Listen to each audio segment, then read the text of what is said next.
The same blooming location since 1952. All right, 20 minutes after 8 o'clock. Thank you for tuning in. Let's see, when I was a younger man and my son was still a school-age person, he's now, of course, a man of his own. He's going to be 32 this month. Yeah, can you believe it? Anyway, yeah. it was this time of year that we used to take our road trips, okay? Uh-huh. And so if I had had some advice from a stunt driver, maybe I could have just ignored all those drawbridges that were going up. And maybe I could have done. Claudia Lombana is on the phone. She's a multi-Emmy award-winning and a Peabody Award-winning journalist. She's on with Andrew Comrie Picard, and I was told to call him ACP for short. He's a Hollywood feature film stunt driver, a BF Goodrich Performance team member, and the two are on with us this morning to talk to us about some summer fun on and off the road as we travel this summertime. Claudia and ACP, good morning to both of you. Good morning. Where is Andrew? Andrew, you there? Andrew, are you there? Claudia, is it just you? Maybe it's just you. Anyway, We had Andrew. I'm not sure where he went. Oh, really? Oh. Well, I hope he wasn't put off by my little silly there. I thought it was an excellent introduction. Thank you. Well, Claudia, where are you? I am physically in San Francisco, California. Oh, my gosh. Nice. It's on my bucket list. I have always wanted to go there. I've never been there. I've been to L.A., but not up to San Francisco. Oh, you've got to come. Yeah. I have friends up there. I got friends. Yeah, it's been beautiful here. It is beautiful. So what kind of things should we need to know? And is there a book or a website you guys wanted to direct us to? We have a couple of websites, and I'll let you know what those are. You know, you mentioned those comments about going on road trips with your son, and that is something that is starting right now for the entire summer.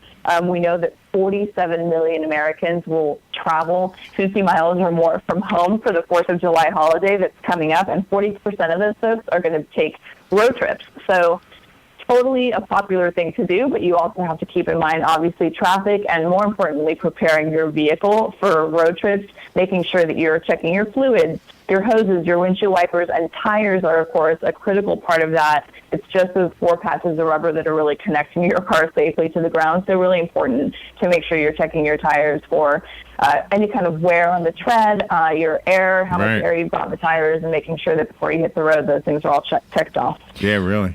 Do you also recommend that sometimes if a person feels that their vehicle is kind of iffy, that they should maybe rent a car or an RV?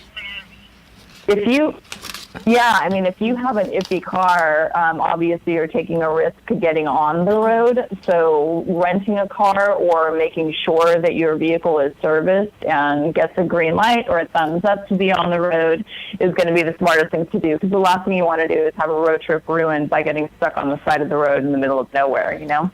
Do you know one thing about today's world that wasn't around when I was taking my son on those road trips was the device that shows you that your tires are low in air. I can remember driving down the interstate, had no clue one of my tires was low, and it was another driver who rolled down his window and said, "Hey, you're getting a flat." In today's world, you know. Oh, wow. It says, yeah, exactly. Right? Yeah, that's always a good and, thing. And in that case, yeah. Let me jump in there. Hey, in the glove box in that case. Oh, did we get you back, Andrew? Yeah, I'm back. I'm sorry to lose you there. Hey, look, that's a really great point, because that tire pressure monitoring system, it's been mandated by the federal government since 2007, but it's not a perfect system. You still have to take responsibility for your tires. So that light on the dashboard doesn't tell you anything except that maybe one of your tires is a bit low and you got to take a look at things, especially if you have run flat tires. But in terms of the tread on your tire and the quality of the type of tire you have, that light can't help you with that. Oh, that's a really good point too. Yeah, that's the one thing. A lot of us don't want to do that for some reason. I don't know why, but let me ask you something about the roadways. We live in Florida, so we have hot roadways all the time. But I'm guessing in the summer it's hot in New York, it's hot in Vermont, it's hot in San Francisco. I'm guessing it's just hot everywhere, right? Yeah, absolutely. Look, the biggest thing about temperature on the surface of the road is that it can cause the tire to come apart. And, you take a quality tire manufacturer like a Michelin or a BF Goodrich, those tires are engineered to stay together in any temperatures that anyone's likely to see anywhere in the world. That's not true of every tire brand. So, in fact, there are big differences between the quality levels for temperature resilience. But the big thing you have in Florida that you really have to be careful about is actually rain. I know I've been there. Yeah. You get some deluges sometimes, Yes. and what people don't realize is, if you don't have enough tread void, enough block, area in your tires, you can very easily aquaplane, and that's one of the biggest challenges of tires. Once they get down to 230 seconds or 330 seconds of tread depth, they don't work right in the rain. But you also, people also like to go on off-road adventures with their vehicles, like mudding or just even camping. They like going to the forest or the woods here in our area, and those are different tires. Yeah, absolutely. For something like that, you need it's kind of like a weapon for the right fight. If you're going to go mudding and you're committed to it, you're an enthusiastic off-roader, you need a tire like a mud terrain tire. BF Goodrich has just released a new tire, the Mud Terrain KM3. You need the kind of traction to get yourself out of sticky spots, so literally. And it's really crucial that you equip the vehicle correctly with a tire like that, because you don't get the chance to change the vehicle the tires once you're stuck out in the field. Just like you don't get the chance, like I do in racing, to go back and put on rain tires. You need a tire that always works. Yeah. And in an off-road tire, it's something like the Mud Terrain. In a street tire, it's something like a Michelin Premier that has tread grooves that actually wear bigger as they go down. It's a proprietary Michelin technology. Do you think on a road trip it would be a good idea to actually have a full spare tire instead of a donut tire? It's actually a great question. We see a lot of people now a lot of cars don't have spare tires at all. They have run flat tires, or they have a kind of tire repair kit. Look, if you're going to be a serious road tripper, I like a full-size spare, but the reason the car manufacturers aren't putting them in now is because of packaging. They don't want to take up the space in the trunk, and you have to figure out where to put that.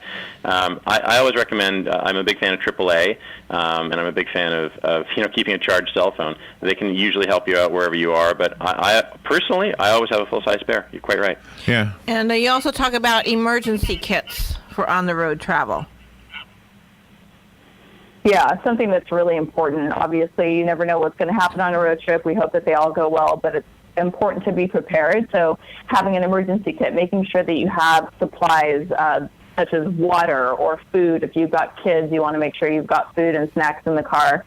If something is going to happen, you want to make sure that you are keeping your gas levels, not letting them go lower than a quarter of a tank, because you don't often know how close the nearest gas station is. And then we are reliant on our GPS for mapping these days, but also know your route and have a physical map just in case you don't have service on your cell phone, you don't want to get lost and make a wrong turn. These are all items that can help planning your trip and have a safer trip, so that you don't end up on the side of the road needing that assistance. Any advice for the Floridian who's always used to flat terrain when they finally start driving in the mountains? There are a few different rules, and I'm kind of in that group because I don't go to the mountains very often. But I know when I've made that braking mistake as I'm coming down the hill, and then next thing I know, my brakes are overheating. Mm-hmm. Yeah, quite right. Look, there's a tendency as you're going downhill to, if you're a little bit afraid of the hill, or if you just want to control your speed, to just kind of ride that brake a little bit, and that can have a very bad effect on your brakes. And then when you really do need them later, they're already faded or they're already overheated. So quite right. You can downshift your automatic transmission if you know how to operate that. You can shift down to third or fourth or second gear. But really just be aware that those brakes don't work constantly. They're designed for intermittent use. And yeah, be careful. You're quite right. I love here in San Francisco, we have lots of hills here, so we're constantly shifting. It's on my bucket list. Are you in the same town? Really? Are you guys in the same place? I'm in Los Angeles. I'm actually in San Francisco right now. Yeah, Andrew's in Los Angeles. Oh, okay. But we bounce all around the country. In fact, just thinking of the breaks, this past weekend was the Pikes Peak Hill Climb in Colorado, and they have, if you just tour that road and drive to the top, they have a park ranger monitoring your brake temperature as you come down. So it's a serious thing when you have. Wow, that is awesome. All right, well, it's an honor to have both of you on. Larry and Robin. Yes. By coincidence, too, just so you guys know, Orlando will be the top domestic travel destination for the 4th of July holiday. So I'm not surprised. traffic in your area particularly bad, so look out for that. Yeah, we know the roads are already crowded. So let me ask you this: can you give us some websites that'll maybe give us some information, like we didn't touch on, we don't have enough time for, but things like GPS, things like that. Is there a better app than another? One better than the other? That kind of thing. Well, for the tire information that we were talking about, MichelinMan.com has information for tire safety, and then bfgoodrichtires.com for some of the tires that Andy was talking about for off-roading as well. Can give you some really good information for your road trips. And yeah, in terms of where to go and what to take with you, funtreks.com is really good for planning your off-road adventures. I recommend that. Funtreks.com. Okay. Nice. Claudia and ACP. Is that right? Am I supposed to call you ACP? Is that right? That's what everybody calls me in the racing business. Okay. Well, thank you both. It's been an honor to have you on our show. Thanks very much. Thank you. You're welcome. We'll be right back. Friends, countrymen, tourists, and Ocalans, lend me your ears. Hey, speaking of ears, there is an opportunity for you to help feed and provide good maintenance, housing, and medical care for Marion County's rescued big cats, bears, monkeys, and other disabled or unreleasable wild